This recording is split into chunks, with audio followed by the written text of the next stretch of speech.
ঘরের মাঠে বাঘ আর পরের মাঠে বিড়াল, বাংলাদেশকে নিয়ে এমন ব্যঙ্গাত্মক মন্তব্য শোনা যায় হরহামেশাই। দেশের মাটিতে নিয়মিত জয় পেলেও বিদেশে গেলেই খেই হারিয়ে ফেলেন টাইগাররা। অ্যাওয়ে সিরিজে বাংলাদেশের করুণ দশা কাটাতে ভালো উইকেটে নিয়মিত ক্রিকেট খেলার কথা বলে আসছেন ক্রিকেট বোদ্ধারা। এবার তাই প্রথমবারের মতো শুরু হলো কিউরেটরদের প্রশিক্ষণ কর্মশালা, যেটি কিউরেটরদের দক্ষতা ও পিচ এবং আউটফিল্ড সম্পর্কে জ্ঞান বাড়াতে সহায়তা করবে। Is about the basic understanding of the cricket soil, the basic understanding of the climate and the conditions that the groundsmen have to work in, and then step-by-step procedures on how from A to Z the pitch is to be prepared, and then we have testing of the pitches.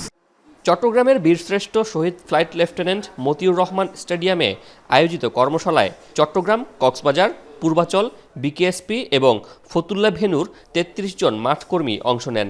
কর্মশালায় মাঠকর্মীদের মাটির সঠিক ব্যবহার, আর্দ্রতা নিয়ন্ত্রণ, প্রথাগত ও আধুনিক ঘাস রোপণ প্রযুক্তি, ড্রেনেজ ব্যবস্থা এবং কন্ডিশন অনুযায়ী স্পোর্টিং কিংবা ব্যাটার ও বোলার বান্ধব উইকেট তৈরির ব্যবহারিক ও তাত্ত্বিক জ্ঞান দেয়া হবে।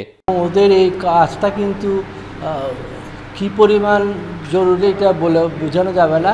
প্লেয়াররা আসার আগে এবং আম্পায়াররা মাঠে আসার আগে, দর্শকরা আসার আগে ওরা ৫-৬ দিনে কষ্ট করে এই জিনিসটা করে। এই কষ্টের পিছনে কিন্তু খালি শারীরিক পরিশ্রম না, এখানে অভিজ্ঞতা আছে, বিজ্ঞানসম্মত জ্ঞান আছে, দক্ষতা আছে। আজ শুরু হওয়া এই প্রশিক্ষণ কর্মশালা চলবে আগামীকালও। শোয়েব রহমান, এখন, চট্টগ্রাম।